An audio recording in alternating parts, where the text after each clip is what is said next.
12 bet 7 hamda 8 masalalarga e'tibor beramiz. Uyga vazifa deb yozib olamiz hamda nomer 7 va 8 masalalarga bosh qotiramiz. Xo'p, 7 masala.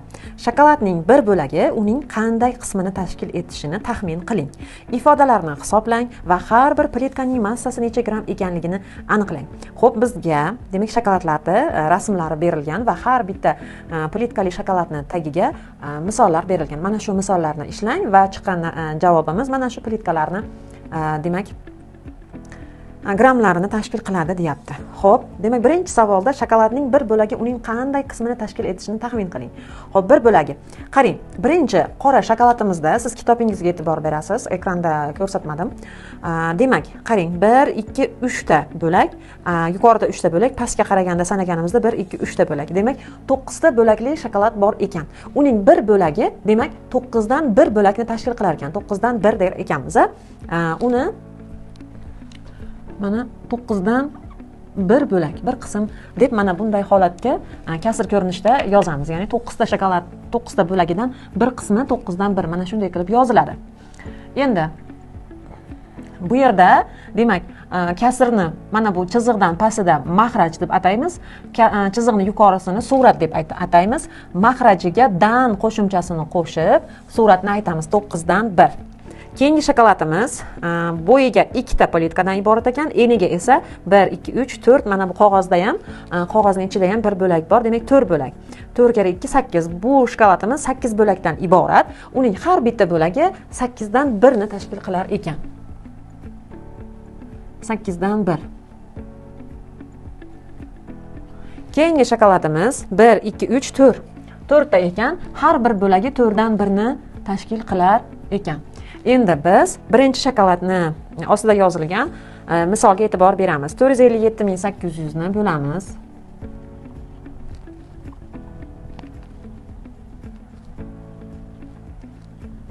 Demak, birinchi misolga e'tibor beramiz. Xo'p, birinchi bo'lib qavsning ichidagi bajariladi.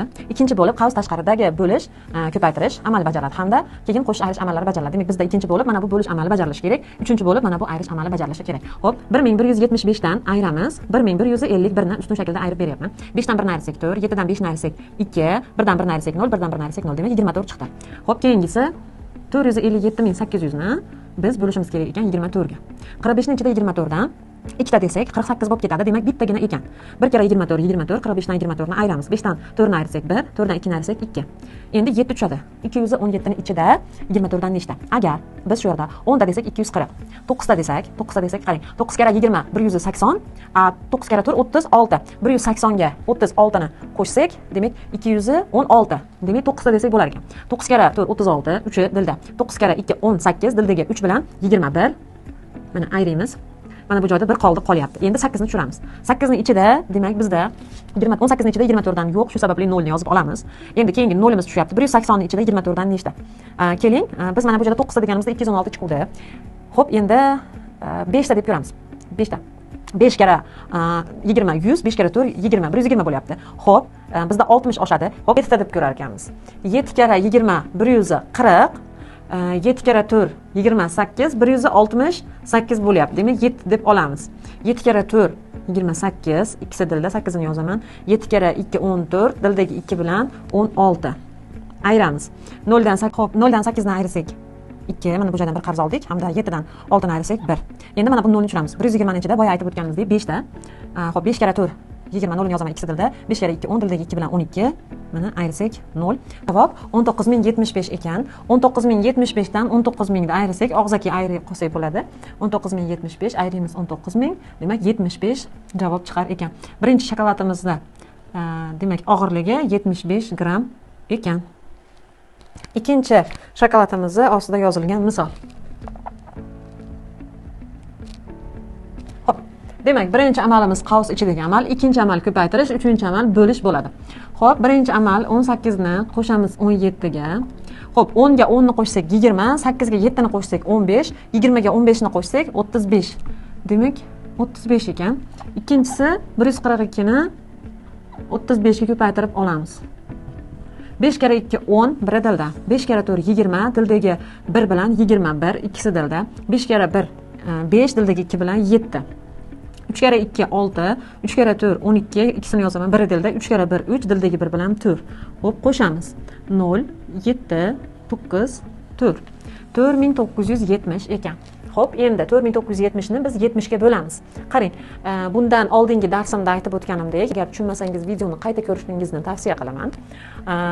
Bo'linuvchi hamda bizda bo'luvchi 70 berilyapti. Mana shu bo'luvchini nechta noli bo'lsa, bo'linuvchini ham shuncha noli bir-biriga qisqartiriladi. Ya'ni 4970 da bitta nol bor, 70 ga bo'lyapmiz, 70 da ham bitta nol bor. Qisqartirsak 497 hamda 7 qoladi. Uchinchi amalimiz mana shu 497 ni 7 ga bo'lamiz. Xo'p, 49 ni ichida 7 dan 7 ta 7 kere 7 49 ayirsak 0. Endi 7 ni tushiramiz. 7 ni ichida 7 dan bitta, 7 kere 1 7 ayirsak 0. Demak, javob 71 ekan. Xo'p, 71 gram. Ikkinchi shokoladimizni og'irligi 71 gram ekan. Uchinchi misolimiz, ya'ni uchinchi shokoladimiz bu ikkinchisi edi. Bu esa birinchisi edi. Xo'p, uchinchi misol.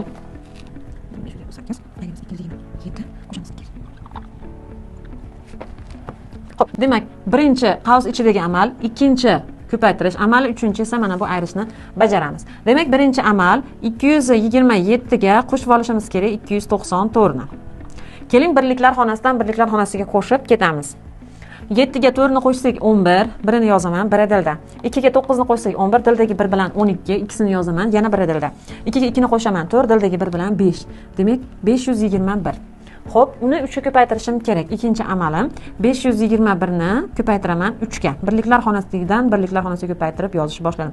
1 kere 3 3, 1 kere 2 kere 3 6, 5 kere 3 15. Mana yozib oldim. 1563. Endi 1578 dan 1563 ni ayirayman. 1578 minus 1563. Xo'p, 8 dan 3 ni ayirsak 5. 7 dan 6 ni ayirsak 1. 5 dan 5 ni ayirsak 0, 1 dan 1 ni ayirsak 0. Demak, 15 gram. Javobimiz 15 gram ekan. Mana bu 3-shokoladimizning grami. Mana azizlar, masalamizni ham yechib oldik. Men esa keyingisiga o'taman. 8-masalaga doskamiz skrinshot qilib sizlarga tashlab beriladi va siz videoni pauzaga qo'yib bemalol ko'chirib olishingiz mumkin.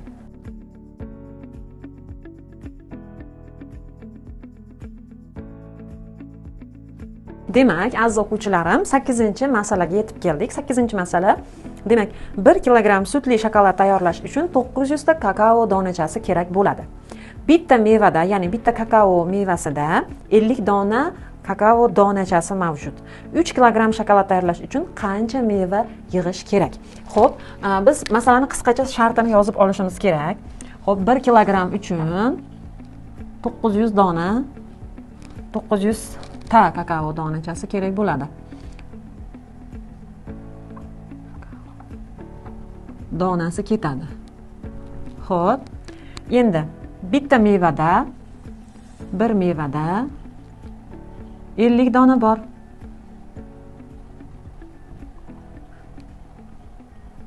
Uch kilogramm uchun qancha meva yig'ish kerak? Demak, bizda savol xuddi shunday. Xo'p. Demak, masalani ishlashni boshladik. Bizda 1 kilogramm uchun 900 ta kakao donasi kerak bo'lsa, 3 kilogramm uchun qancha dona kerakligini topishimiz kerak. Uning uchun 3 ni ko'paytiramiz 900 ga. Xo'p, ko'paytuvchilar joyi almashsa ham natija o'zgarmaydi. 900 ni 3 ga ko'paytirsangiz ham bo'ladi, 3 ni 9 ga ko'paytirsangiz ham bo'ladi. Xo'p, qarang, bu yerda juda ham oson ko'paytirish usuli bor. 3 kere 9 27 bo'ladi. Mana bu ikkita 0 ni 27 dan keyin yozib qo'yasiz. Demak, hamda orqadan 3 ta raqam sanab nuqta qo'yamiz. 2700 dona kakao donachasi kerak. Endi bitta mevada 50 dona kakao bo'lsa, bizga qancha meva kerak? Buni topish uchun 2700 ni 50 ga bo'lamiz. 2700 ni bo'lamiz 50 ga. Yana ana shu qoida bo'luvchini nechta noli bo'lsa, bo'linuvchini xuddi shuncha nolini o'chirib tashlasak, ya'ni qisqartirsak, javob o'zgarmaydi. 270 ni 5 ga bo'lib qo'yamiz. mana ustun shaklda bo'lib beraman. 27 ni ichida 5 dan 5 ta, 5 kere 5 25, 27 dan 25 ni ayirsak 2. Mana bu 0 tushadi. 20 ni ichida 5 dan 4 ta, 4 kere 5 20. 20 dan 20 ni ayirsak 0. Demak, 54 ekan javob. 54 ta meva. Demak, javob biz uchun 54 ta, ya'ni 3 kilogramm mevani 3 kilogramm sutli shokoladni tayyorlash uchun bizga 54 dona kakao mevasi kerak ekan. Mana bu joyga javobni yozaman. Javob 3 kilogramm shokolad uchun, shok uchun 54 ta meva kerak.